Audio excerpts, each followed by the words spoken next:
Hello, dear listener.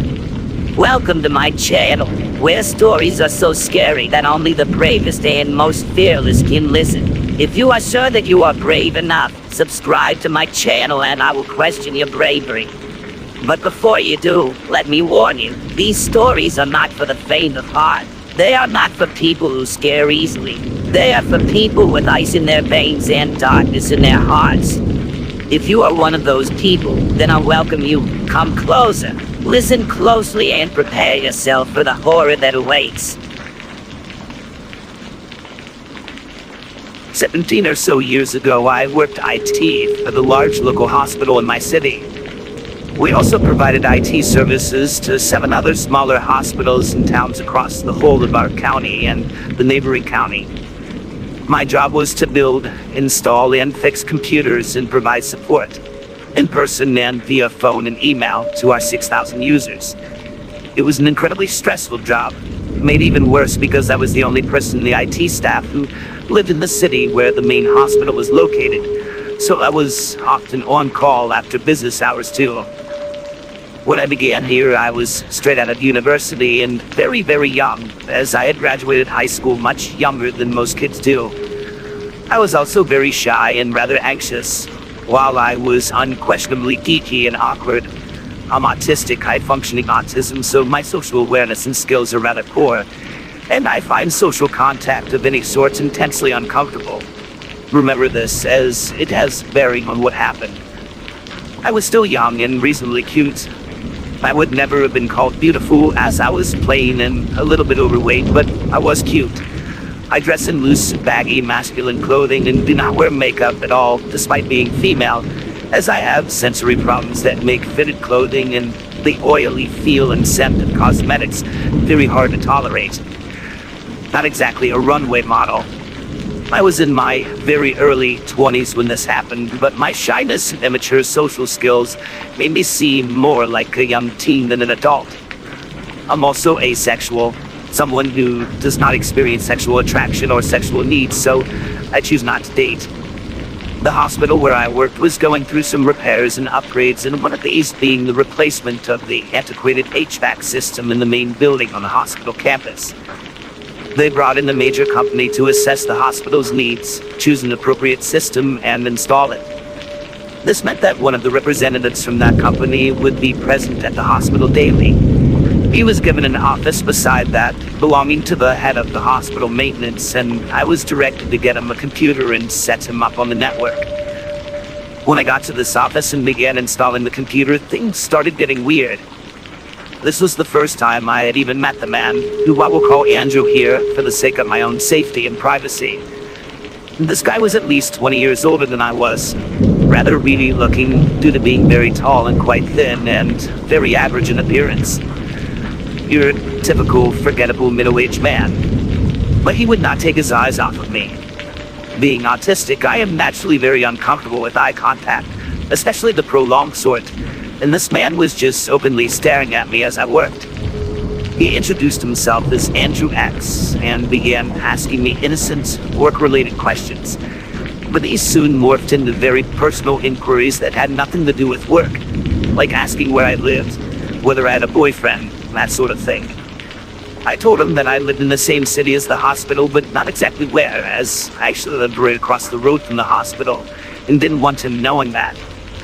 I lied and told him that I had a long-term boyfriend too. Any question that veered in that direction of dating or romance got a curt, uninviting, bald-faced lie as an answer. I was getting very uncomfortable at this point, but I didn't react as I would. Nowadays, I would tell a guy asking that sort of question that it was none of their business and inform him that he was being inappropriate and I wanted it to stop or I would complain to HR. But back then, I was very uncertain, petrified of confrontation, and afraid to make any sort of complaint about anything, so I just kept working. I ended up having to sit down in his desk to install the correct software accesses, and while I was seated, he walked up behind me.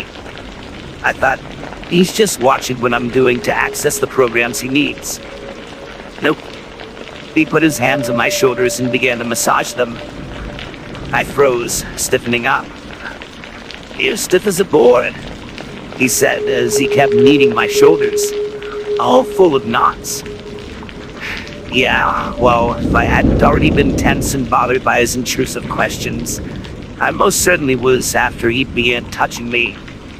It is very common for autistic people to deeply dislike being touched. I tried to squirm out of his grasp, afraid to tell him to stop directly, as we were in a rather secluded, untraveled part of the hospital's basement, and I was afraid to make a scene and anger him. I hurried through getting everything done, told him to call our help desk if he needed any other help, and practically ran out of his office. I should have told HR right there and then, but I didn't. It was creepy, yeah, but I didn't think HR would be any help. It was so borderline, I thought, just treading the edge of inappropriate. I did tell my boss that Andrew may be uncomfortable, but my boss forgot about it nearly immediately. Fast forward a couple of weeks, I was working in the medical imaging department, installing some terminals in the CT scan suite. I was visible from the hallway. Andrew passed, walking with two men from building maintenance. As soon as he saw me, he began loudly telling his companions that I was cute, pretty, sexy, smart, laying it on thick. He walked past again and again, loudly praising me and saying he wanted to date me every time he went by. The two men he was with knew me a little, and I could tell that they were bothered and embarrassed by this guy's inappropriate behavior. Finally, I finished up and ran back to the safety of my own apartment. Another week passed, and I was heading home late. I was using the underground tunnel between the main building and a smaller one used for solely administrative offices. It's a long tunnel, passing below a busy road, and I often took this route going home, as the smaller building was very close to my apartment complex. I heard someone call my name and turned to find Andrew hurrying to catch up to me. It was after hours and the corridor was otherwise totally empty. I did not want him finding out that I lived right beside the hospital. I turned and ran, hearing him call my name over and over again. Being younger, I was faster, and I managed to find a good hiding spot inside the administrative building without him knowing where I had gone. I had hidden myself in the network hub closet, behind the tall rack of networking equipment. I had locked the door behind me, thankfully, as I heard him walk up that hallway, trying the doorknobs of locked offices, calling my name as he proceeded. He jiggled the doorknob of the door of the hub closet as he went by. I remained there, silent and still, long after I heard his last yell. After I was sure he had gone, I snuck out and raced home. Things calmed down for a bit after that. A few months went by without me having any contact with him, though I still saw him around the halls of the hospital more often than I thought I should. I vaguely wondered if he was trying to follow me, but there was nothing conclusive enough to prove it one way or the other. Then came the scariest part. I was working in a part of the hospital that had been patients' rooms, but was being remade into offices. I had to pull network drops into these offices to allow computers to access the network. I lost track of time while I worked, and the other people working there with me, the painters and the men setting up the new desks, went home without me noticing. Eventually, I was completely alone. When I happened to glance at my watch, it was almost 6:30 in the evening. I usually left at 5:30, packed up my tools, and left the room where I had been working. I stepped out into the long hallway, tired and thinking about what I would make for supper. I hadn't gone very far when I heard footsteps approaching and looked up. There was Andrew, hurriedly walking towards me. I hoped that if I switched to the other side of the hallway, he'd rush on past, as he did seem to be hurrying. No such luck. He veered over to me, grabbed me hard by the biceps, and forced me up against the wall. He then proceeded to pin me there with his whole body while he groped my breasts hard, easily pushing away my hands as I punched and slapped, trying to get him off of me. For a thin man, he was surprisingly strong. He leaned down so that his face was close to mine, and I thought in horror, "Oh God, no, he's going to kiss me." So I twisted my neck and turned my face as far from his fetid breath as was possible. Instead, he growled into my ear, Normal girls like it when guys want them. Normal girls let guys date them. All the while I was yelling, no, no, no. Finally, my brain got itself out of frozen mode and I became angry. I shoved him hard, and once I had enough space to make the move, I kneed him hard in the groin. He doubled over, wheezing and moaning, and I ran and locked myself into one of the rooms I had been working in. The doors were solid hardwood and the locks were strong, and I knew I would be safe despite him starting to pound and kick the door. Only one problem. I had no way to call for help. I didn't carry the on-call phone during the day, didn't own my own mobile phone, and back then, mobile phones were not allowed into hospitals anyway, and none of the rooms that were being renovated into offices had telephones installed yet. I was trapped, and my only way to call for help would be opening the window and yelling out. Meanwhile, Andrew continued pounding and kicking the door, screaming insults and entreaties.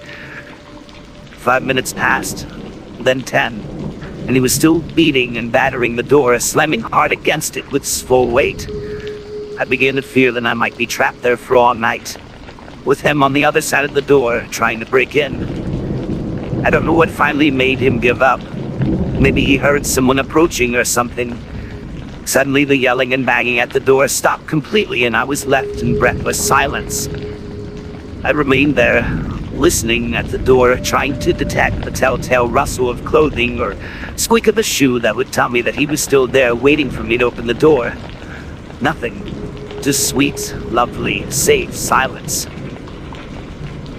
I slowly undid the lock, then inched the door open and peered out. No one. He was gone. I knew he might be hiding out of my view in another office, but I had to do something. I couldn't just hole up in an office for the next 14 or so hours. Knowing it was a risk, I bolted for the stairwell and raced down to my department. I felt safe there as my workspace was in the code access controlled server room, and my only coworker and I knew the combination needed to get in. Only one person was still in the department, the woman who handled the help desk calls. I began to cry the second I saw her, and she frantically asked what was wrong. She held my hands as I had told her what had just happened, and she was the one who convinced me to report Andrew to HR. I knew that HR would be empty at that hour, so I sent an email rather than calling. Then I went home and became a little ball of tears, worry, anxiety, and horrified nausea. I called in sick the next day. The HR staff called me at home that afternoon and reiterated all I had already told them in my email. How he had been kind of inappropriate from day one and how things had escalated so horribly. The HR director asked me to come in and write out a formal complaint form, which I did. Because Andrew didn't work directly for the hospital itself, it was difficult for HR to handle this, I guess. They did contact the company he worked for, and he was not fired or even transferred to some other client site. He was given a tiny slap on the wrist and told to never come near me or attempt to communicate with me in any way. I still had to see this guy at work nearly every day, and I felt very unsafe when my tasks took me away from my busy areas. This added to the stress of the job, and I began to suffer from stress-related medical problems like migraines, depression, and anxiety. I felt very unsupported and unprotected by HR too. About 18 months after that event, I quit that job.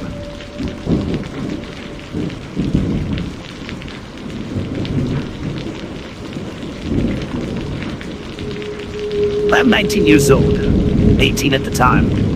I work at a small amusement park arcade in a semi-rural area, which generally will have a good amount of people.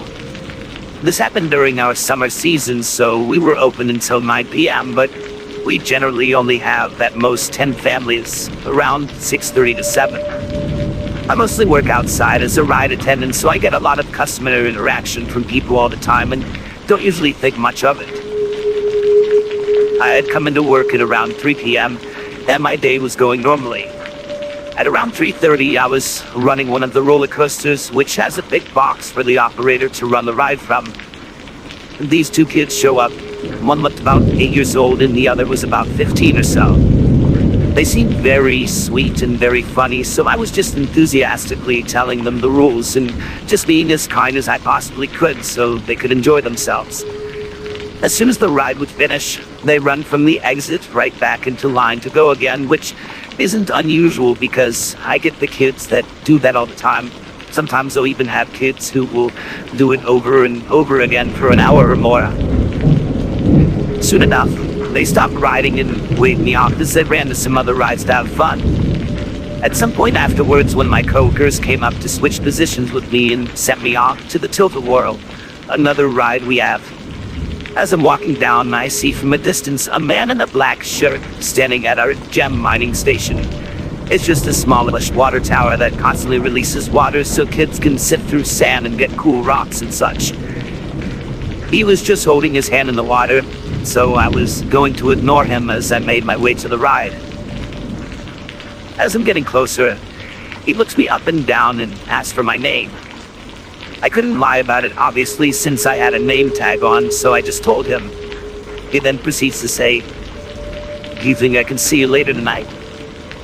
To which I respond, "No." I walked away to the ride I was operating and told a coworker about what happened. We laughed it off as if it were nothing, and I sent him on his way to the ride he had to run.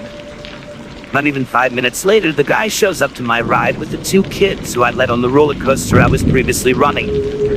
I'm of course not looking forward to letting him on, but I toughed it out since the kids were just trying to enjoy themselves. They walked up to the entrance of the ride, and I asked the man if he could hold the fence door open as I scanned his wristband. The fence door opens inward and the scanner is on the opposite side. So I asked customers to hold it open so I don't block them as they try to get to the ride. He responds with, "Of course, I'll do anything for you, whatever you want." As I scanned their wristbands, the scanner showed that they had run out of credits, so I made sure to tell them. The younger kid with him looked upset, so I told them that they could get on the ride this one time, and that they could just go talk to the front counter after. I put them on and explained the rules of the ride and ran it as usual. The entire time that the ride was running, I noticed the man was staring at me. He never let his eyes off of me, so I tried my hardest to avoid his gaze. I tried not to seem alarmed because his kids were in other carts joking around and making funny faces and gestures at me, trying to make me laugh, so I just pretended I didn't notice the man. Once the ride finished, the youngest kid stood up and said he wanted to go again. I felt bad for him, and since there wasn't any people online, I told him he could go on again. And the older kid felt dizzy, so he just got off the ride while the man and younger child stayed on. I ran it again and noticed the man was still not letting his gaze off of me. Toward the end of the ride, I saw he was lifting up his lap bar, so I told him to leave it down. It acts as a second brake to slow down individual carts. Later, once the ride came to a stop, I looked over at him to tell him about the front counter, only to notice that he had put his hand in his pants to make his crotch more noticeable. I was highly disturbed, of course, because I was literally not trying to be forced to look at some dude's excited face. I quickly made sure they left and just avoided looking at the man the entire time. Later, once I had no more customers, I made sure to go to my supervisor at the time. I explained to her what happened, but she didn't know what the guy looked like, just what his older son looked like. As I was telling her, she saw the older son in the parking lot leaving, so we assumed that they were gone for good at that point, and we sort of went back to normal working. I was still on edge because I was super uncomfortable, but I just talked to my coworkers to pass the time. At around 6 or so, my supervisor asked me to take cardboard down to the dumpster. I went down alone, so there weren't many people nearby. The dumpster is sort of close to some rides, so you could see what was going on from other points of the park. As I'm throwing away cardboard, I notice a figure walking down toward the dumpsters and see that it's the same guy from earlier. He had come back to the park again. I start to freak out because I didn't have a walkie-talkie on me, and there wasn't anyone nearby to do anything. He kept walking closer and closer, eyeballing me every so often as I internally start panicking and get increasingly nervous. I thought in that moment that I was going to be kidnapped, and I didn't even know what to do. Thankfully, my supervisor saw him from a distance and started speed walking in my direction. She walked right past him before he could get to me, and he did a double take and just stood there as if he wasn't walking toward me. She walked me back up and told me that she didn't know if that was the guy, but didn't want to leave me there alone. She switched me to another ride and said she'd make sure he didn't follow me around. She had told some other coworkers about what happened, and a coworker from before made sure to stay near me because the guy kept lingering at some areas, looking at me and trying to be near me when he thought my guard was down. Every time my coworkers thought he was getting too close, they'd stand near me to make sure he left me alone. At some point, his youngest kid came to the ride I was operating, and he stayed on until closing time came about, so the guy was nearby for a lot of the time. Toward closing, I was offered a ride home from a coworker because he didn't want me to be alone walking to the parking lot. As we go outside, we sit on the stairs with some other coworkers and notice this car that was still in the parking lot, even though at that point we had been closed for about 45 minutes. The guy was still there, with his family and everything, just lingering. There were no other cars in the customer parking except for them, so I assumed that this dude had to have some of his own family involved because he was just waiting there. I can't see any other reason he'd be there. It felt too coincidental that his family so happened to stay later than they had to. I kept nervously looking over and looking to see what he was doing, and he was just staring in a direction as he just sat there while his family was doing some other stuff. Thankfully, at some point they had left, but I couldn't help but feel uncomfortable at the thought of if I was just completely alone when I left. I'm so glad I have some responsible and caring coworkers, because if not, I have no idea what would have happened.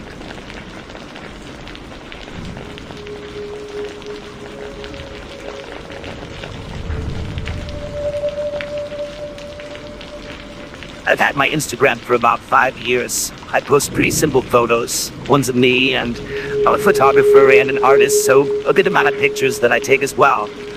I don't have a large following on Instagram, so considering this started about 4 years ago, I probably had about 2,000 followers, and most of them were friends, family, or friends of friends. One day I posted a screenshot of my private Instagram of someone random viewing my story. I'm not sure what the context was, but it doesn't really matter. Soon after, a friend of mine pointed out that one of the Instagram accounts that was viewing my story had a profile picture that was a photo of my friend, so I immediately went to their account. When I went on their account, I noticed that all of the pictures were ones screenshotted from my account, and I immediately started freaking out. They went by a kind of Russianized version of my name and had around 1,000 followers. I was totally baffled. This account didn't last that long and was receiving probably more activity than my own account was. I was confused, but I also knew that that was what happened when you have a public Instagram, and some catfish isn't going to ruin my life, so I reported the accounts and moved on. Soon after, I started getting messages from random Instagram accounts that all seemed to be coming from Russia. They would send me messages and screenshots of different accounts. They also seemed to be Russian, people pretending to be me. I started to panic more as I knew that not only was it not just one person, but that many people knew about it and genuinely thought that I was a completely different person than I was. I kept reporting these accounts and they would mysteriously delete and then show up under new names. But at this point, my Instagram account was blocked by pretty much all of my catfish accounts. I logged into my friend's Instagram and noticed tagged photos of this catfish of me. Drawings, many drawings. People drawing me, who they totally thought was some random Russian girl. There was a Twitter account, a YouTube account, a VK, a Russian-based social media account, a Facebook account, all under this fake name and using photos of me. I finally got a lot of the accounts deleted and felt relieved.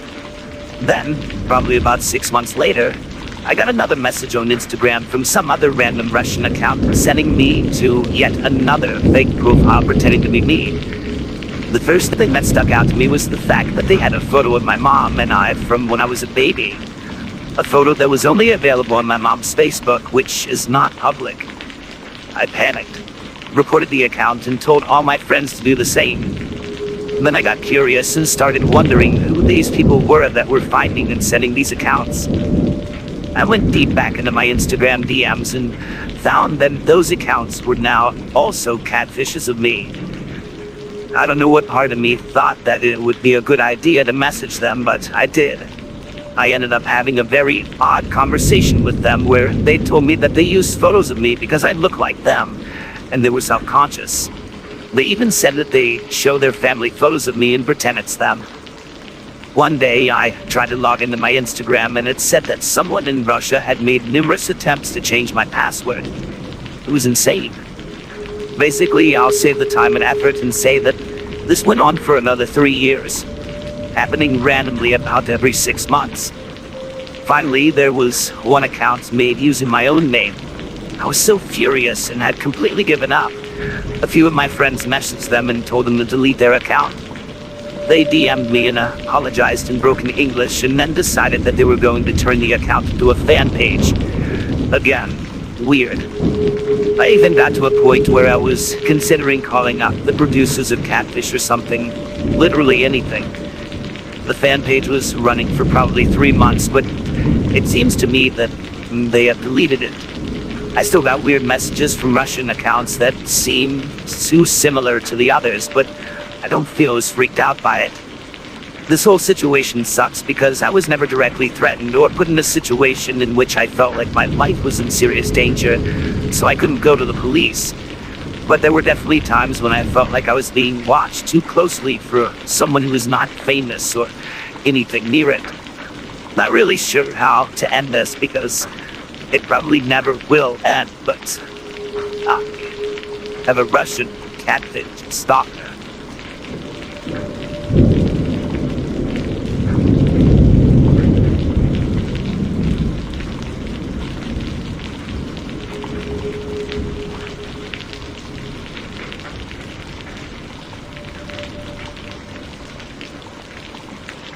I used to live in a 55-plus retirement building, pretty much the last place people go to live before they die. Although it's a 55-plus, the average age of the residents was over 70. To begin, I want to mention that I have had paranormal, or just plain not normal, experiences since I was a small child. I moved into the apartment building back in 2010 with my dog, Precious. I moved out in 2016. I live in New England, and these buildings used to be old mill buildings. Mine was from the 1800s and was a smaller building with about 28 apartments. There was a basement level with the laundry room and other apartments, the first floor, second floor, and third floor. I lived on the second floor, so I was high up. I lived in an N unit, which was nice. I had 2 adjoining neighbors. One shared a living room wall, and one shared the perpendicular kitchen and bathroom wall. My living room wall that was shared with a very nice man was made of brick, so there were no privacy concerns. The lady on the other side was just simply never home. That was very nice. The original lady downstairs below me was very elderly. Her adult sons would come over and check on her and take care of her. One day, I was using my blender, making this smoothie, when there was a very loud bang on the floor. So hard that I could feel it right under my foot. It was like someone banged a broomstick very hard on the ceiling downstairs. I was taken aback. Was the blender making that much noise? The bang was directly under my feet. This became relevant later. One day, a few months after that, around 5:30 a.m., I hear a loud bang and a rumble that woke me up. I knew immediately that this elderly lady had fallen, so I called the police. It took them about 10 minutes to get into the apartment, and sure enough, she was on the floor next to her bed. 2 days later, I ran into her sons in the hallway and learned that the lady had a stroke and died that day. I also found out that she had been restricted to a wheelchair and was very frail. I mentioned the smoothie incident and apologized for making so much noise, assuming that one of her sons was banging on the ceiling. They had no idea what I was talking about. It definitely wasn't the lady, so I don't know who was banging on the ceiling. The next lady who moved in downstairs also had a dog, so I saw her in passing outside and made small talk with her, which actually turned out to be us talking to each other's dogs instead of each other. She was nice enough. Then there was the upstairs neighbor. Sigh. The floors creaked in the apartment very much, so I had to get used to that. But for the first 2 years, it was always just your average occasional walking around. Completely easy to get used to and ignore. It took a long time for me to meet the lady upstairs, Mary. Maybe about 6 months after I moved in, I was standing outside by the front door with Precious, and Mary comes walking out of the door. Immediately, I knew it was her because I didn't recognize her as someone I had met already, as I had pretty much met everyone just from being out and about walking Precious. She was slightly hunched and was maybe 85 pounds soaking wet. Then, she had wiry curly hair and was very wrinkled. So I smiled and introduced myself, and we chatted a little. I asked her how long she had been living there. 20 years, she said. I'm doing the math in my head, as this is a 55-plus building. This was a little bit shocking to me, her being there that long living by herself, but hey, she's an old maid. So am I. So over the next few years, everything was really nice. Although I didn't notice that my dishes were going missing, but I just kind of explained it away as me being mistaken. I also started noticing that a few times for several weeks at a time, every time I went to the bathroom, Mary was in the bathroom upstairs walking around. Creak, creak, creak, then flush.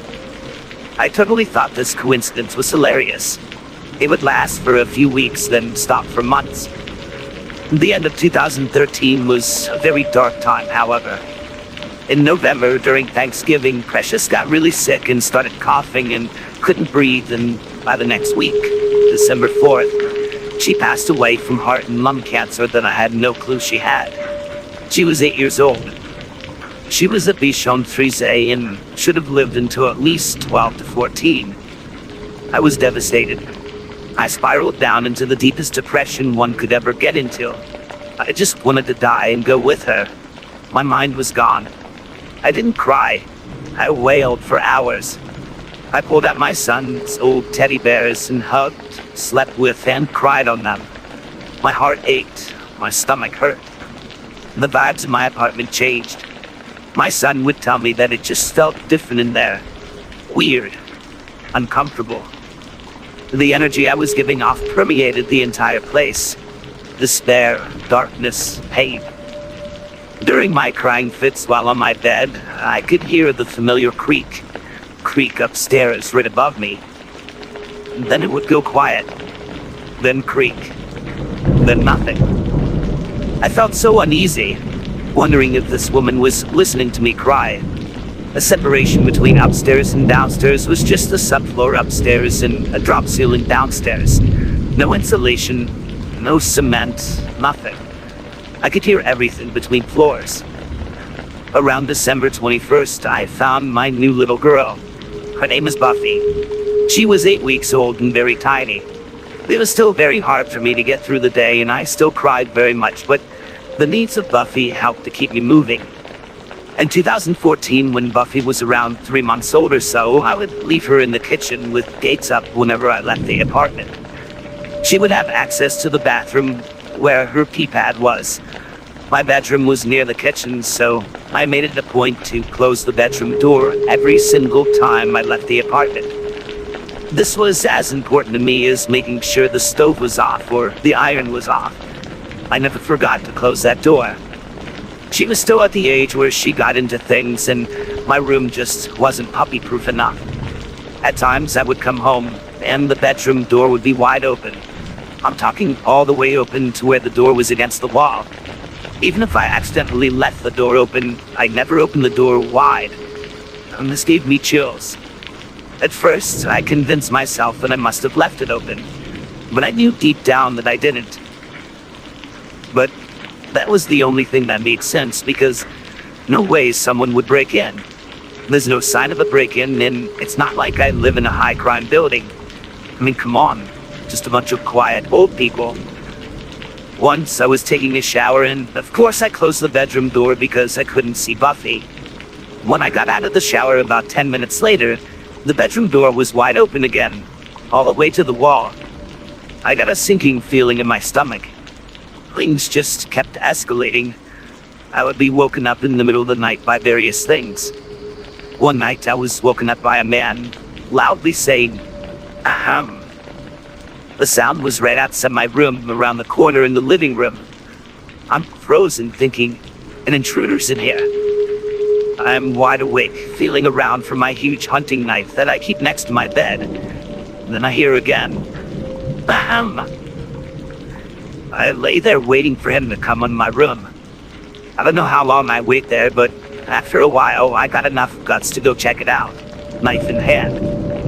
I slowly walked around the corner to my living room. I keep a nightlight in my bathroom, so the living room was slightly illuminated.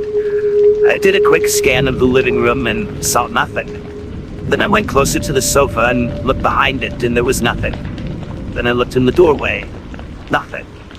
There was just nothing. So I went back to bed. I thought about it for a while. Then creak, creak, creak from upstairs. I'm thinking, good Lord, she's nosy. It's like 3 a.m. Why is she up? And how does she know that I'm up? I was sneaking around my apartment, trying not to be noticed in case there was an intruder in there. Okay, I'm just thinking too much. Just another coincidence.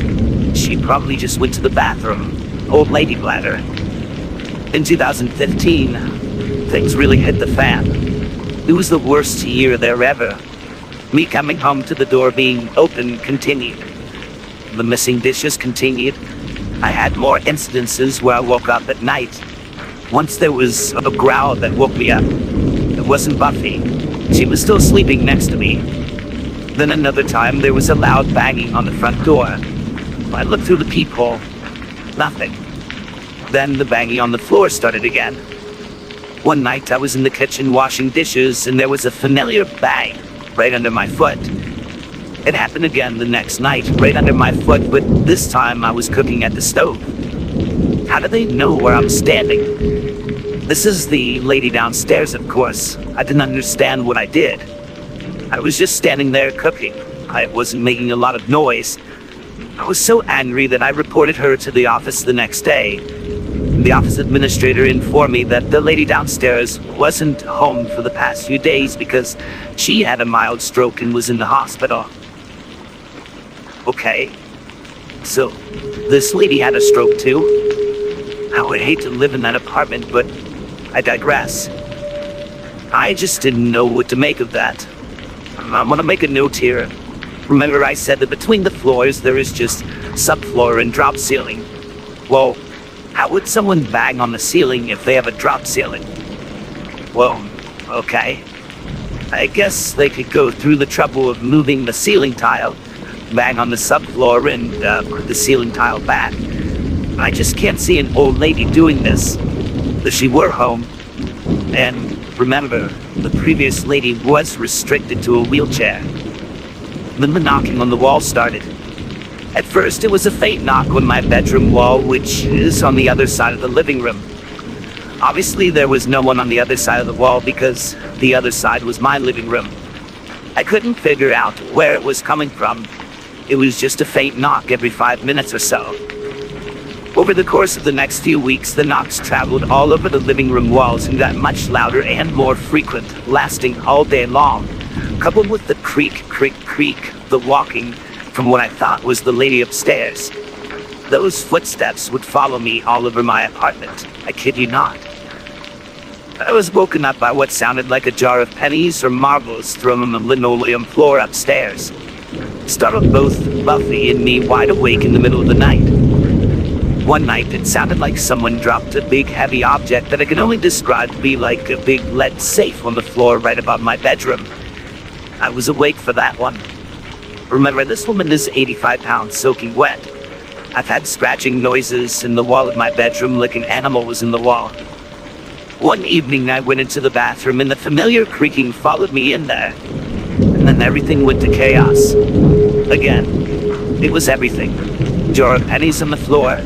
Tub water on and off, sink water on and off, toilet flush, creak, creak, creak, and I'm just standing there like, oh my God. because I know that my upstairs neighbor was in the hospital for a back problem, and there was no one home in her apartment. Buffy had her share of barking at nothingness. I managed to capture a video of her one day freaking out at something that I cannot see. I was crocheting, watching TV, and relaxing, and she was lying right next to me. She then heard a noise in the living room or saw something. I don't know.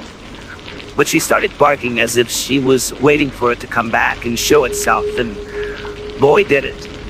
After barking calmly at the doorway for a bit, she reacts as if something just walked right into view, and at times, her barking starts to escalate with growls as well, and she backs up as if something is coming towards her.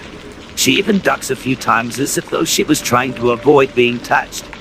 You can see the video here.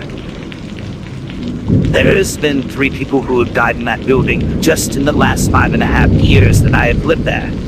One guy who lived next door to the lady above me was wheelchair bound and fell into his tub. He was dead for several days until Meals on Wheels found him. I was living there for that one. The other death was on the first floor near the elevator, way on the other side of the building. I do feel kind of bad about thinking this lady was doing her best to harass me, and feel even worse, mostly embarrassed and stupid, for being paranoid and thinking that she was following me around the house, throwing things on the floor, and possibly breaking into my apartment, stealing dishes. I wanted so much to try to find a rational explanation. When I look back now, me believing she was following me around was totally preposterous. I think the death of my other dog and the darkness it brought set an already volatile environment ablaze with activity. I finally moved out, but here's the kicker. I now live across the street. I think I'm far enough away. At least, I hope so.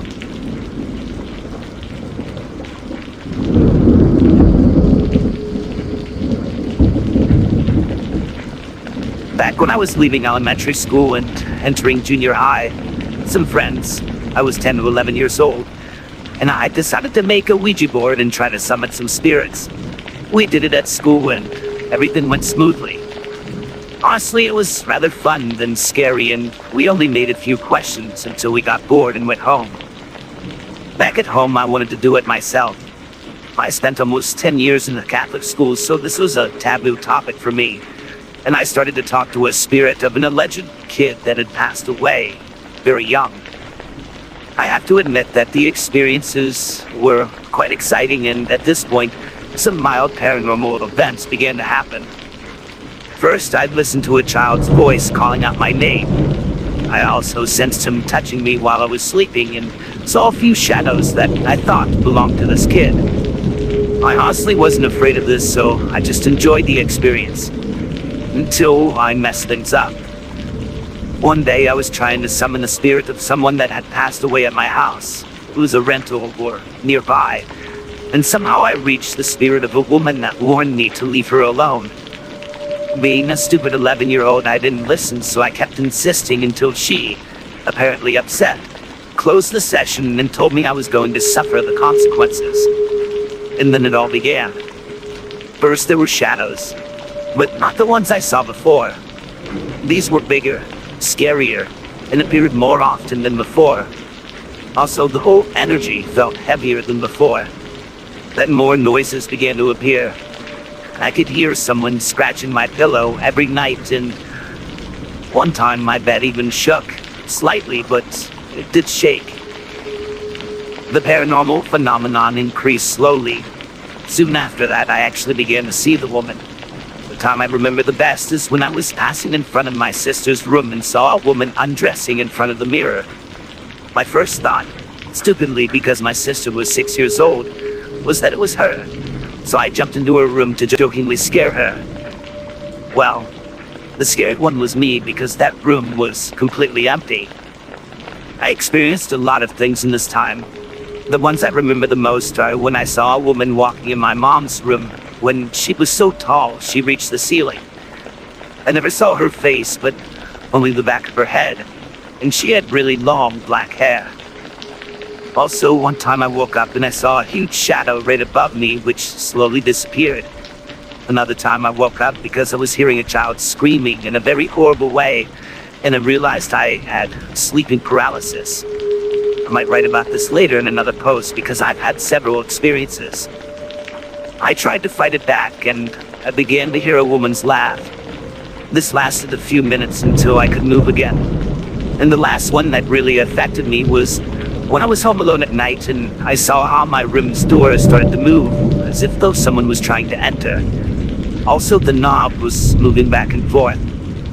This happened a lot, and only stopped when my mom came back. It was quite frustrating because no one believed me, and at first, it only happened to me, but after a while, the maids told me that they also saw the woman, and they actually did it without having to tell them first. And my mom had to admit something was going on when she saw the TV cord rise, as if though someone was pulling it, and then get disconnected. This eventually stopped. After a while, I wasn't afraid anymore, so I think maybe it found it boring. And the less afraid I was, the events became rarer and rarer, until I moved to another city, and then everything stopped for good. The moral of this fable is, never ever try to summon spirits with a Ouija board or by any means at all.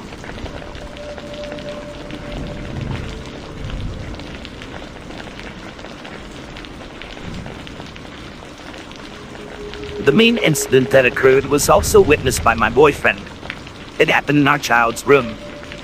For context, our 4-year-old son's room is located directly across the hall from our room, and we can see it from our bed. In my son's room, there's some jackets hanging up on some hooks on the back of his door. This is a detail that comes up later in the story. We have lived in this house for about 3 years and never had something like this happen before. So we're sitting in bed on our phones, getting ready to go to sleep, when we both hear our son jump out of bed and run across his room to the door. His door is like halfway shut, so I can't see into the room. But as I looked up, I saw the door move like he bumped into it. My boyfriend jumps up to go put our son back to bed. After a minute or so, my boyfriend comes back out of the room, looking kind of freaked out, and whispers, "He's fast asleep. He didn't get out of bed." I climbed out of bed thinking my son is just pretending to be asleep or something, and walk in to see him definitely asleep, breathing slow under the covers how we tucked him in earlier. My boyfriend and I are both kind of like, "What?" to each other, wondering what just happened. We sort of just settled back into bed when something that makes us so much weirder happens, maybe a half hour later. My son wakes up whimpering, and we get up to go check on him. He's pointing at the door where the jackets are hanging and says, "There's a monster playing with my jacket." I flip on the light and look around. Can't see anything. My first thought was maybe some sort of animal got into our house, and that's what we heard and what he just saw. So I look around the room trying to see if there's a mouse or something. Our house is already small and clean, so there's not many places for an animal to hide, and I can't find anything. Plus, my son kept insisting the monster was still behind the door, playing with his jacket. Additionally, the footsteps we heard were pretty loud and really sounded like my son. So it just didn't make sense that there was a small animal. My son wouldn't go back to sleep alone, so my boyfriend laid down with him so he would feel safe. This was such an odd event. My son never talked about monsters or being scared before this. It was so out of nowhere, and so weird that we heard the footsteps as well. Ever since then, my son will sometimes wake up crying, talking about a monster in his room. I wish I could find an explanation for what we heard. If we hadn't heard the footsteps, I would have probably dismissed my son's monster claims and not think much about them. Any ideas of what we could do, or any rational explanation?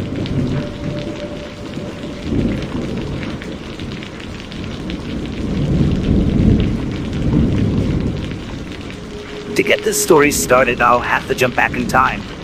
Around 2015-2016, I was getting ready to go out with my mother and grandmother to go to Hobby Lobby.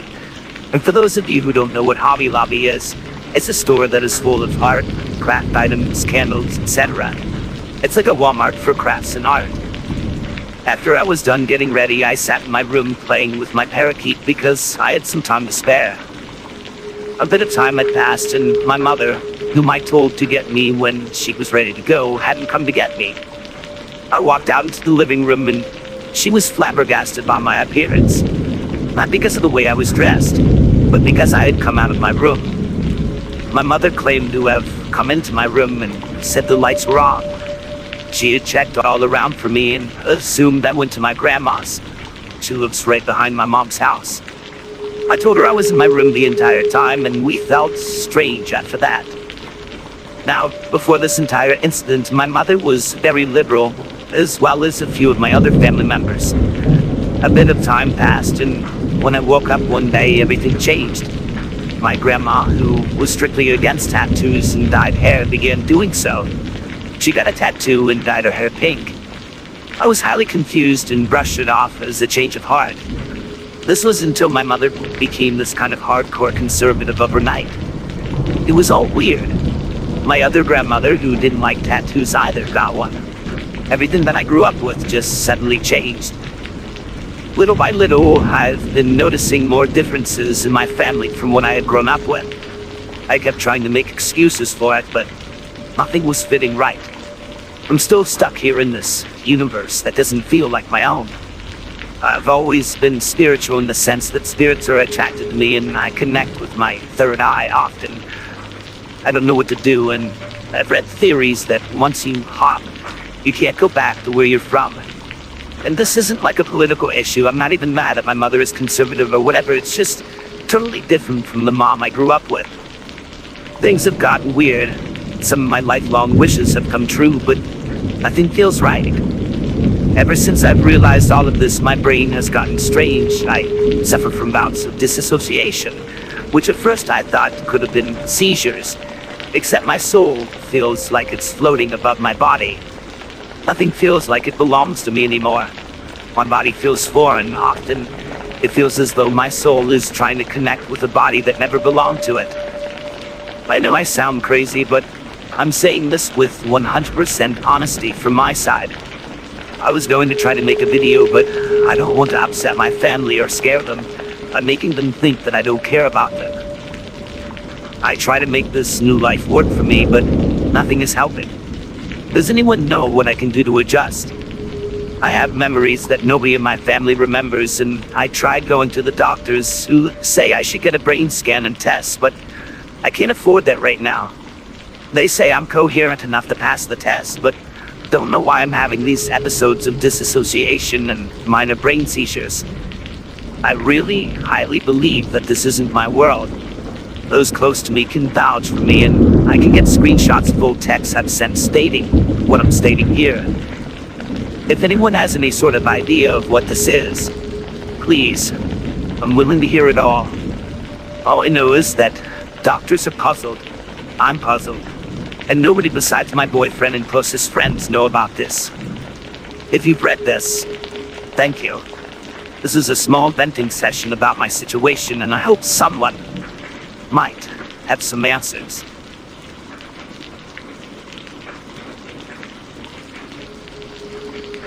So I'd never believed in paranormal activity.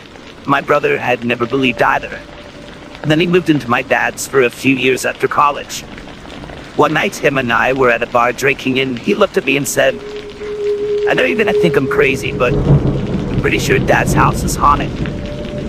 And he's out of town. I hear people walking around upstairs. I've woken up in bed hearing loud noises that get louder and louder, like they're coming at me. I can't move until the noise stops. I pretty much laughed it off and chalked it up to night paralysis, since I experience it myself, and they're always accompanied by visual and audio hallucinations. Fast forward 5 or 6 years, my dad asked me to house sit since he's going to be gone for 2 weeks, and it's going to be vacation for my roommates and me, so I accept. I stay in my brother's old room since it got converted to the guest room. First 4 or 5 days go by, nothing weird happens. Then it rained one night. I wake up and go upstairs. The light by the landing for the door and the kitchen light are both on. I chalked it up to being drunk the night before and just not turning them off. That night, I'm in the basement playing some games. I go upstairs to get a drink, come back down, and notice the closet door was open that I didn't remember being open. I attributed it to being cracked open, and when I opened the front door to check the mail, it was pulled open from suction. So I shut it and make sure it was completely shut. Another couple days go by with nothing. Then I'm laying in bed, about to go to sleep when it sounds like someone was walking around above me. I figured it's just the house settling, but I keep hearing it, and it isn't the house settling. It is very distinct noises, heading in a direction, stopping, and then heading back, or in another direction. Every time I yelled up that I was calling the police, it would stop moving, then start back up. I had not called the cops because remembering what my brother had said, and the fact that it would only temporarily stop when I yelled up. At this point, I grabbed a baseball bat and head upstairs just in case. I turn on the lights, keep talking to this intruder. I searched every inch of the upstairs, and the way it is set up, there is no real way to go from room to room unnoticed. No hallways upstairs, just 3 rooms, 2 of which have wide openings to each other. Then a bathroom and bedroom in the corner. I searched for about an hour, then went back downstairs and shut off all the lights. About 10 minutes later, it started up again. This time it lasted about 30 minutes. I didn't get any sleep. A few more days with nothing, then one night I was in bed again, and I hear this faint 8-bit sounding music. It starts slowly getting louder and louder. At this point, I'm in full panic mode because what my brother has said. Unlike him, I have no paralysis, so I jump out of bed, grab my pillow and blanket, and go out to the couch in the living room. I didn't hear the sound once I left the room. I stayed up watching TV for a bit before falling asleep on the couch. It rained again that night, and when I woke up, the closet that was open before was wide open again, and the light above the front door landing was on again. I was sober that night, and I know I hadn't opened the closet since there was no need for me to go into it. And I know the light was off because it was on when you're watching TV in the basement. It kind of blinds you. After that, I stayed on the couch. No more instances besides another night it rained and the lights being on again. When my dad came back, I asked him if he's ever experienced anything weird in this house. He said he never had. I told him my story. Then he said he's always thought that there might be something because no matter what time of year, there is always a fly or two in his house, and never has any other bugs. A couple of weeks after he came back, he called me after a rainstorm to say that the light above the landing was on when he woke up. Since then, he said the only time it happens is when it rains, or when my brother or I have been at the house that week. I'm still not 100% a believer by any means. That being said, I still get goosebumps every time I tell anyone about it, even as I type this out. I'm also a lot more open to believe weird things people tell me that seem unbelievable.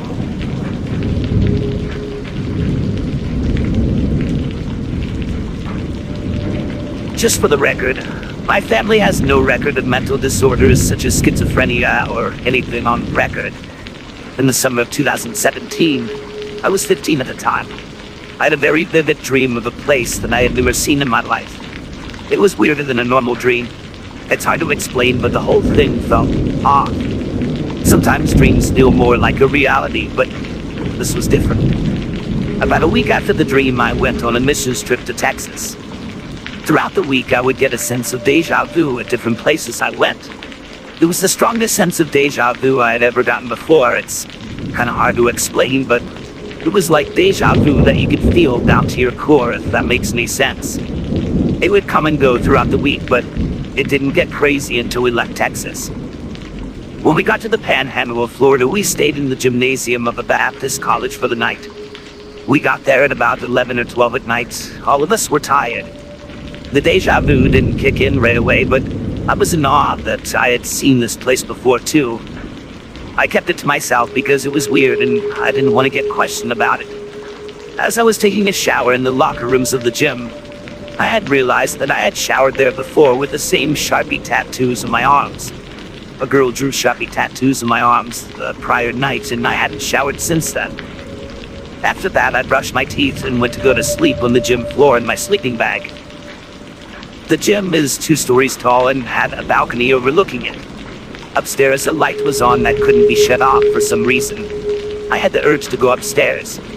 It wasn't something that was optional. I had to go up there. My soul was strongly set on going up there. I see my youth pastor walking to the water fountain in the corner of the gym and tell him that I had a strong urge to go upstairs. He was concerned and confused, obviously, but me, him, and one other adult went upstairs in the elevator. When we got there, I was walking through the exact dream that I had a week prior. I recalled everything that I had seen. After looking around for a few minutes, we decided to take the elevator back down. The other guy that was with us stepped in first, and as soon as he was in, the elevator doors immediately shut. It's not normal elevator behavior. My youth leader even tried to pull the doors before they shut, but had to let go before they crushed his hands. He took the stairs and met the other guy on the bottom floor. He went to bed, and I went to talk with my youth leader. I explained to him that I had insanely strong deja vu. And even as I was talking to him, I felt like I had had the conversation before in the same spot and everything. We didn't know what to do, so we just prayed and we both went to bed. This next part was the scariest thing that ever happened in my life. Remember the whole schizophrenic thing mentioned at this post? This is the point where I thought I had lost it. I started hearing whispers around me, indistinct as if they weren't speaking English. They would close in around me. When I looked towards the source of the noise, it would come from somewhere else. Then footsteps, coming from different places and disappearing when I looked at them. I heard a low hum as well. I cried and clutched a rock with a cross drawn on it that I got from Texas. I eventually faded into sleep. I honestly don't know how. The next day I woke up and told no one about the voices and such. When I left, I recognized the buildings of the college campus vividly, just like at the end of my dream 2 weeks prior. Since then, I've had periodic dreams like this. No voices of anything like that. Usually when I get them, I'm doing something out of the ordinary. For example, going to a football or hockey game, nice restaurants, drinking or smoking, etc. Last week I had a premonition actualize almost every day. My theory on why I've had this happen: I'm connected to a spirit or some supernatural force. Over the summer, I was screwing around listening to satanic hymns lying in bed with my eyes closed. I felt like I was floating and had goosebumps and chills. Scary stuff. It was also around the time I had the original premonition. I've had many premonitions, so I've lost count. I'm keeping them to myself, so this post isn't too long, but if people are interested, I'll do a follow-up post or answer any questions that people have. Let me know what you think could be the cause of this, and if you've had something similar happen, or if you have any questions. I really want to know if I'm alone or not with experiencing stuff like this.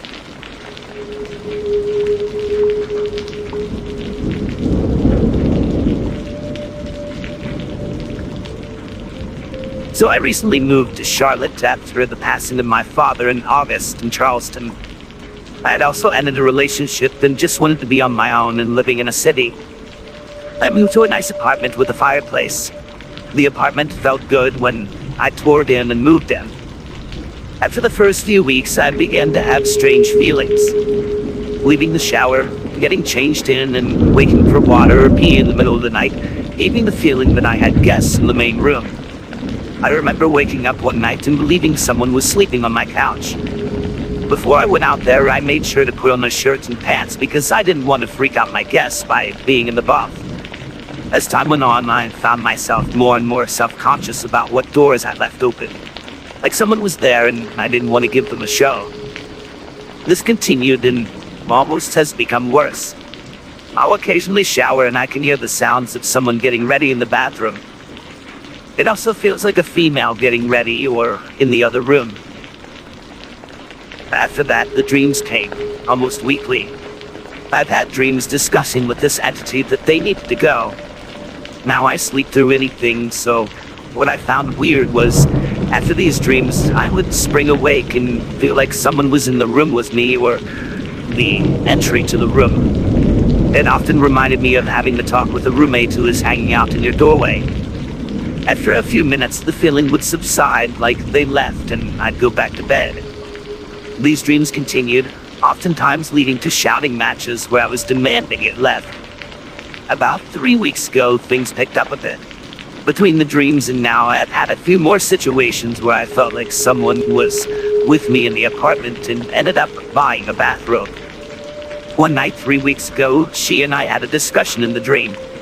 It was a positive dream, but she wouldn't tell me what she wanted. I snapped awake and felt like someone was close, like near the bed close. After a minute of contemplating my options, I spoke out loud that I was leaving. I heard a sigh in my ear like someone was next to my bed. I was terrified. I threw the bathrobe on and drove around for about an hour. I decided I wouldn't acknowledge her or it and just go on with my life. 2 days later, I saw her. I was cleaning the house and doing laundry. My laundry room is a closet off the kitchen. I was in the laundry room in my boxer socks and a tee sorting laundry at the time. I got the feeling that someone had just come in the front door. Milliseconds later, I looked at the other side of the kitchen and saw a woman standing there. I screamed crazy loud and she was gone. She wasn't in any crazy old clothes from the Victorian era. Actually, she looked like she was wearing a blue and white 80s shirt and some jeans. I'm mad that I panicked because I couldn't see her face before she was gone. I was mad, so I started addressing her. First, I would tell her I needed to sleep tonight and to leave me alone. A few days later, I asked for a sign. Stupid, I know. Well, I have this antique bell thing, and after running out for food, I came home and found it rolling across my floor in front of me. There's no way it could have left its location without force. Since then, I see her more and more. I've gone back to ignoring, but it doesn't help. She hasn't done anything malicious or destructive, just is here. I'm kind of stumped on how to handle this and just weirded out. Update, March 12th, 2019. So I did some exploring in this area. Without giving too much away, my complex is long and winding. I've never been to the other side because I don't need to go that way as I'm close to the main road. Well, on the other side of the complex, within 1/10 of a mile, was a massive high-tension wires, the huge power lines, and a substation below it. On that station is a cell tower. I know nothing about the paranormal besides what I've researched and seen on TV. But could there be some electromagnetism fields or something from there? Not sure, but it was a thought. Also, there is a small brook in the area. On the other side of the complex is a standalone ER. From that area with the power stuff, I can see almost directly into the ambulance bay of an ER. Not sure what it means, but it was an interesting location. There have been no major traumas in the area that I could find, but I spoke to maintenance about the unit, and it seems all the tenants leave after a year. Now, we have a decent transient population moving here for work and school, so maybe just a lot of energy left in the place. They said no major complaints or sudden move-outs. I bought Sage on Amazon, and that is coming, so I'll let everyone know about that. And I'm looking for a psychic or medium for a session, but have no idea how to vet someone for this. Any tips would be welcome. The apartment feels quiet today. I've been keeping music on low and some lights on during the darker hours before bed, mainly the hallway light. Also, I only have one window and a huge slider, but I've kept the shades open on both to let some light in. Not sure what it does, but makes me feel good. Finally, I'd like to say thank you for everyone that's responded. I've never gone through something like this or anything even remotely close to it, so thank you for the helpful comments and the occasional joke to lighten the mood. This has been an unnerving ordeal so far, and being pointed in the right path is calming.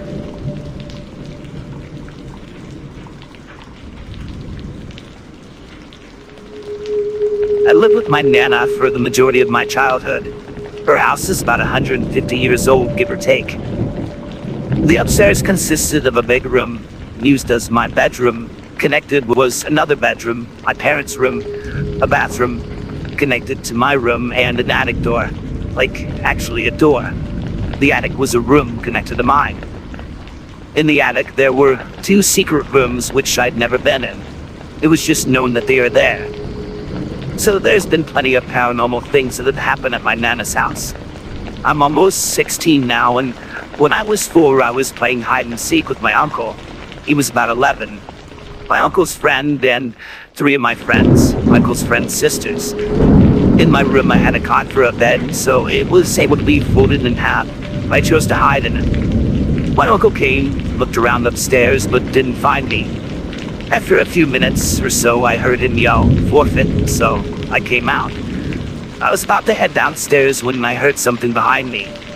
When I turned around, I saw 2 or 3 dark figures walking into the closet, but my uncle had left it open.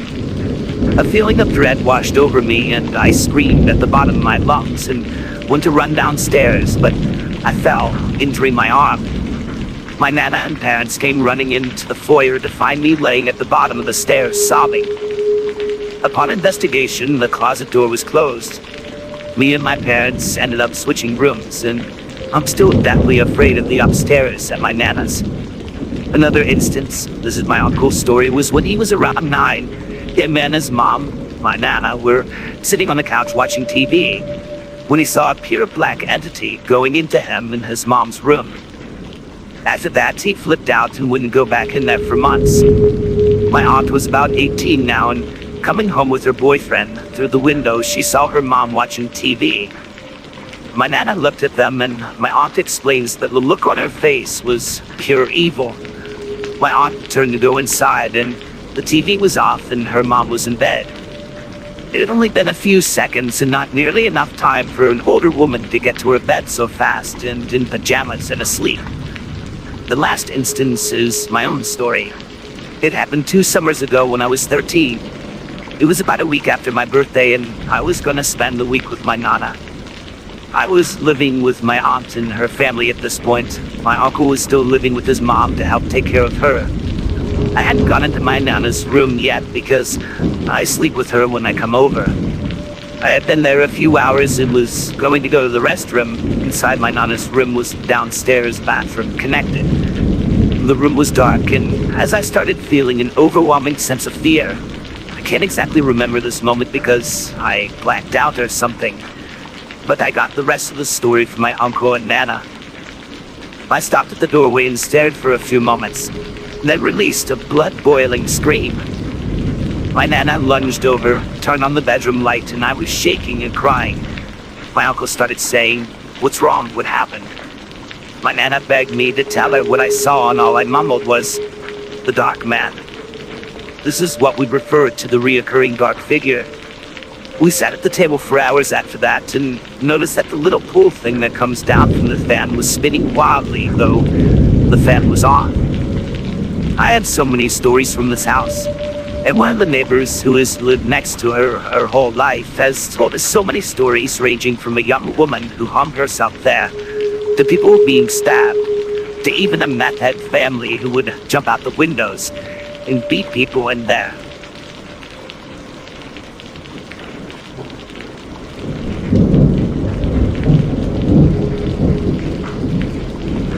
Being on the fence about believing in the paranormal, I fear these things, but also expect that nothing will happen, especially if I look for them.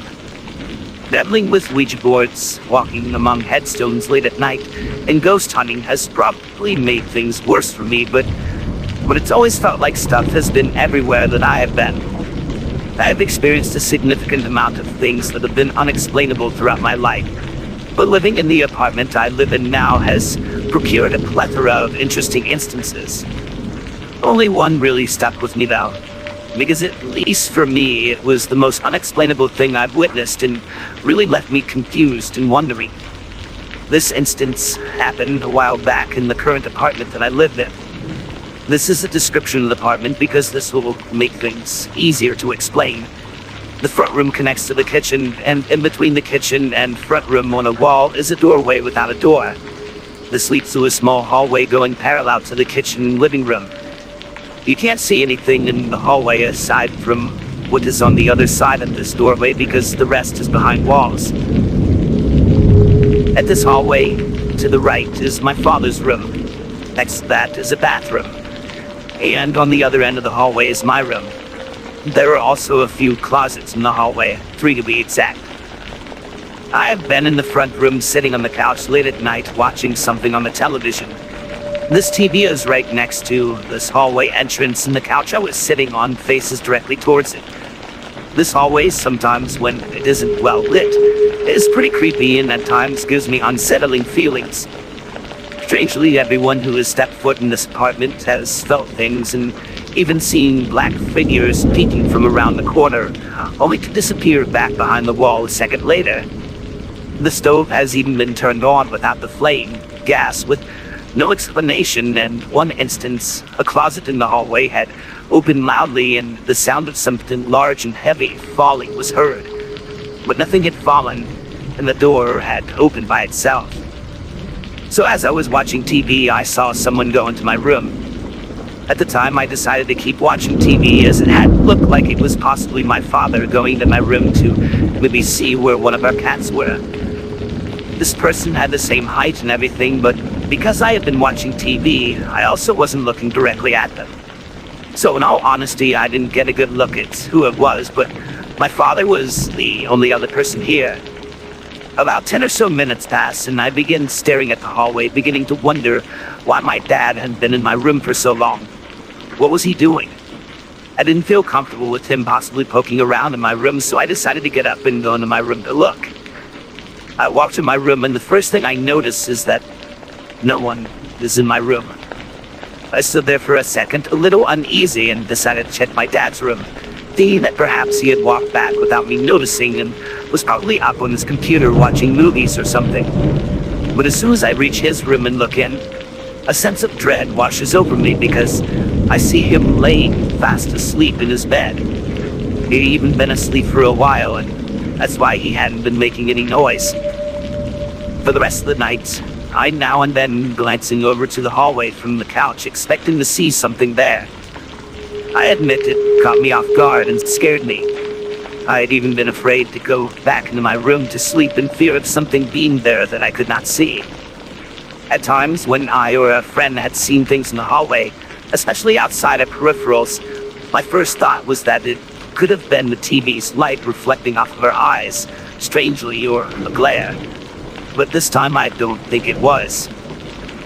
I don't know what it was that I saw, and I do not know if it was the same thing that me and my friends had seen on occasion in the hallway, but this is one event I won't forget. This is the first time I had seen a full-body apparition.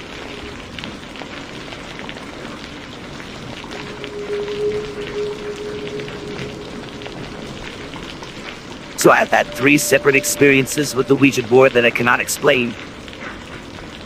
I've posted this story on a different account and different page, a throwaway account, and I'd forgotten the password, so I figured I'd post here. The people involved in the story were me and the boyfriend's little sister and her friends, 14 through 16. Anyway, rewind to about 2017, my boyfriend's little sister was having some sort of get-together. Me and my boyfriend showed up to his place around midnight after doing our own thing. His little sis, we will call Ray, was playing the Ouija board with a bunch of friends, and they were all freaking out. I was bored, so I figured I'd join in. As soon as I joined, we all started getting phone calls from an anonymous number, and the planchette was moving, but I have a hard time believing someone wasn't pushing it.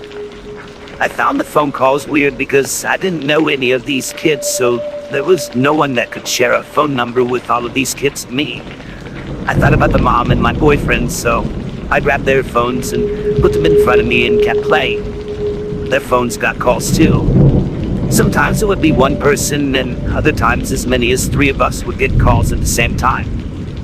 When we would answer them, it would just be static for a few seconds, and then it would hang itself up. This continued happening until we finished with the board. A few weeks later, I had pretty much forgotten about the incident, and me, my boyfriend, and a few of his friends all decided to take a late-night walk, around 2 a.m.-ish, to the cemetery near my boyfriend's house. As soon as we entered the cemetery, we started getting the no-caller ID phone calls. All of us. It was strange because no one knew we were going to go to the cemetery, and my boyfriend's friends weren't present when we had done the board. The calls continued until we left. And that was it for the calls until just recently, starting about 2 weeks ago. Ray had 2 of her friends over, and I was there just waiting for my boyfriend to get out of work. So we all decided to try the board again. We kept getting this Zozo and Mama thing, and the girls would freak out and make us say goodbye every time those names appeared. They said it was a demon or something. I still don't quite believe the planchette moves on its own, but anyway, we ended up contacting this heartbroken spirit named Daryl, and we talked to him for a while. He seemed intelligent and knew some things the girls wouldn't know, and that was strange. And this whole time, we were all getting these calls. Even the home phone went off, and no one had that number. We did this a few more times over the spring break, speaking to Daryl each time, and it was whatever, still getting the phone calls each time. But then the calls started happening on their own, all the time. They would happen on my boyfriend's phone at 7 a.m., even though he never played. All of us girls would get them at the same time every day for days. Sometimes one of us would get them non-stop for minutes. We would ignore them, and they would just keep coming, just all the time, out of the blue, especially when 2 or more of us who had played were in the same room. They were still happening. Paranoid? So here's where the second part becomes relevant. Ever since the second to last time I played the board, I've had really disturbing thoughts right before bed. I can't really explain how it really is. It's like a mini horror movie playing out vividly in my head every time I try to sleep. For instance, have you ever seen those creepy videos where it's a bunch of disturbing little clips put together to some unnerving music? Kind of like the video from The Ring, but some have commentary. It's just the strangest thing. I've been having to play music to fall asleep too, so I can sing the lyrics in my head to keep these images out. Any advice on what to do here? I have never been superstitious or believed in ghosts before. I'm not religious, so I don't think a cleansing or anything would help. Is there a possibility that there's something wrong with me? I've never seen these images while awake.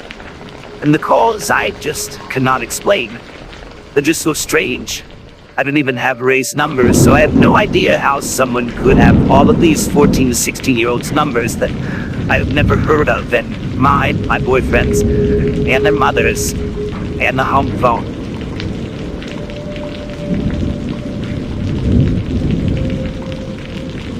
For more bone-chilling narratives that will keep you at the edge of your seat, subscribe to my channel.